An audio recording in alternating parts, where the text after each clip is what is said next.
No, that was as bad of a defeat as you could have, right? Credit to Coach Kelly, his staff, their players. They came out better prepared.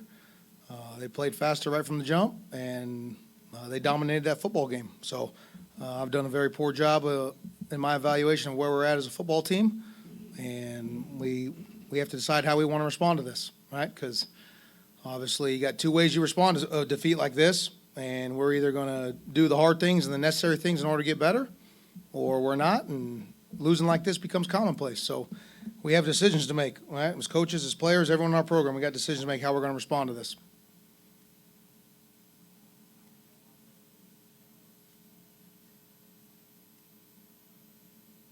Obviously a tough afternoon for Will Rogers. What do you think kind of went into some of the offensive struggles and some of the struggles he had in the passing attack? Yeah, well, I mean, I know he missed some throws that he needs to be able to complete if they're there. Obviously, he was not getting a whole lot of help in protection, right? And so we did not hold up to their pass rush very well. I think early on, there's too many guys getting through. It's one thing if you win the one-on-one, obviously, on the backside of the protection, but you should not be giving up pressures into the slide or anything like that. And so we'll have to watch the tape and see exactly what those issues are, but it's not very fun playing quarterback when you got a pocket collapsing on you. And obviously, maybe that affected him a little bit from a mental standpoint, because then a few balls came out and he just missed them. And so when you got now throws that are there, you got to be able to make them. And obviously, when they play tight coverage and get a pass rush, you got to be able to hold up in the pass rush. Zach, I didn't know if you had noticed some of the student section chanting "We want Mike" chants. I don't know if you said anything to Will regarding those and any kind of advice to him involved if you did. No, we're not spending our time paying attention to the chants coming out of the student section, right? I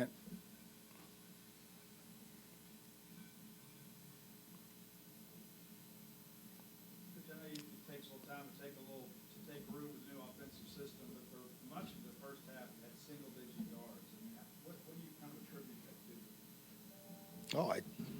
Very poor execution by us and very good execution by them. All right.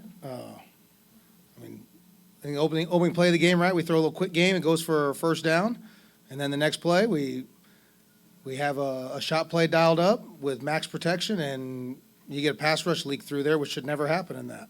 All right. So now your quarterback's got a guy in his face and throwing it away. And now you're behind the chains. Simply put, right? I mean, if you look at the conversion downs, right? Third down and fourth down.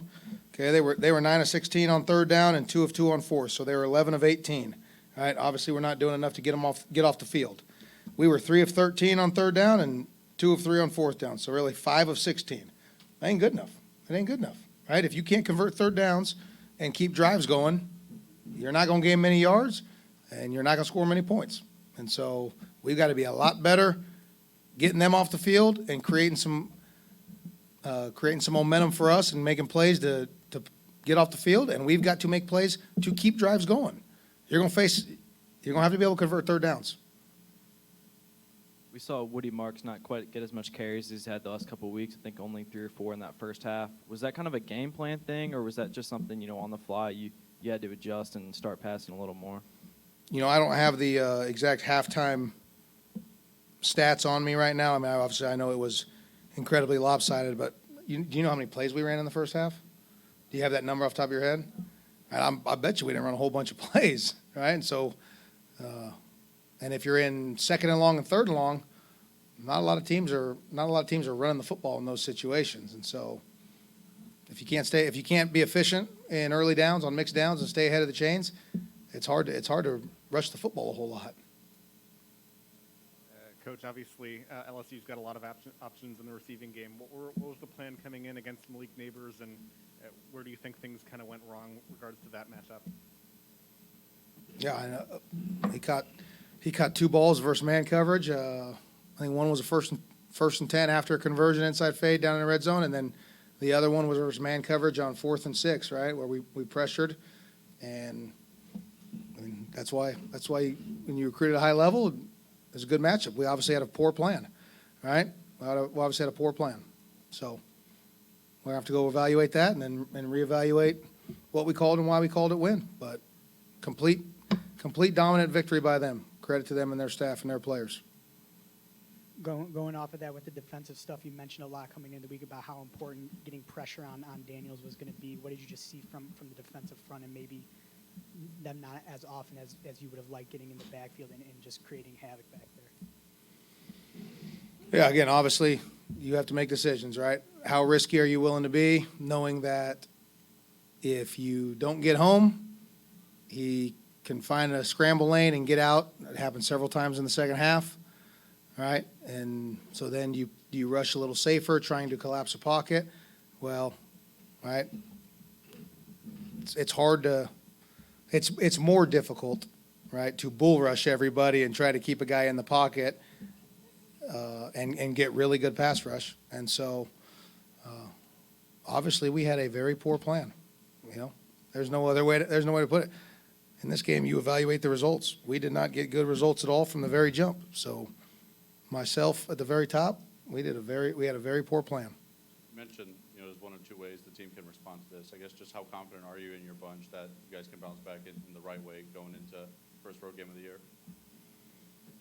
Oh, we got a lot of good leaders on this team and veteran guys who have played a lot of football games. All right, the reality is as frustrating as this loss is and feels right now, it counts the same whether it was a 1-point game or, right? There's one loss on our record, okay? Now, there's a lot of stuff on film, and that's what we talk about. There's a lot of stuff on film that every opponent from now on is looking at, studying, and looking to exploit, right? It does not get easier from here, right? Every week, you put more stuff on tape that your future opponents have to study and try to exploit. So it ain't going to be an easy road, all right? But our guys played a whole lot of football games, and they know that one game does not define a season. And so we're going to show back up to work, and we got a chance to go play in a heck of an environment next week versus a really good football team. And I expect to have a team who shows up, fired up, excited to play, and hopefully executes a lot better than we did today, because we got to give them a lot better plan to execute too. Anything else? You guys obviously lost Sean Preston to targeting there in that second half, and that likely means he's going to be suspended for the first half against South Carolina. What effect does that have, on your defense? And do you have any thoughts on just that, what the targeting rule is? No, I have no thoughts on it. I know there's now an appeal process, right? So you can you resend in the clip and they relook at it, and I believe they determine if it looked like there was malicious intent. I think it's just the reality of the way the game is officiated now.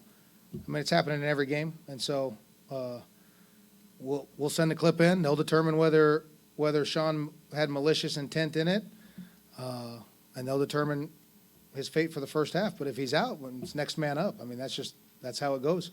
So that got Isaac Smith in there, which should be good for his development, right? It gets a freshman in there exposed to a very talented football team, so he feels the speed of the game and what it's like to have to play in this conference. And so for Isaac, that should be good for Isaac's development.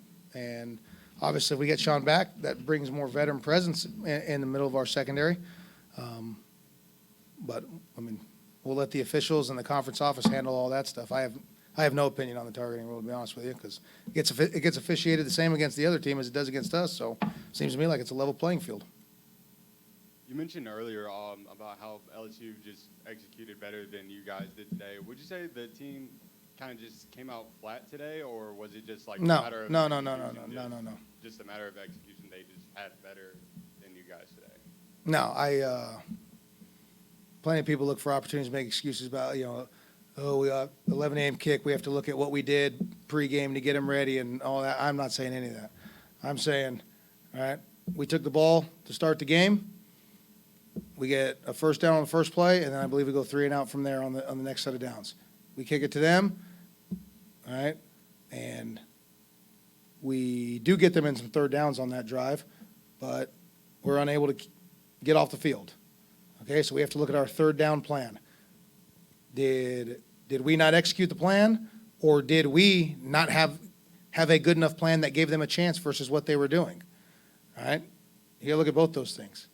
Okay, there were some penalties on that, right, that gave them some additional yards. I think they called a face mask on one of our D linemen. There might have been a PI on that drive. I don't think so. I think the face mask was the big additional. But then they get down. We do stop a 3rd and short at the goal line. All right, so it's fourth and 1, and then they jump off sides. So they really stop themselves. They kick the field. It's 3-0. And then we come out.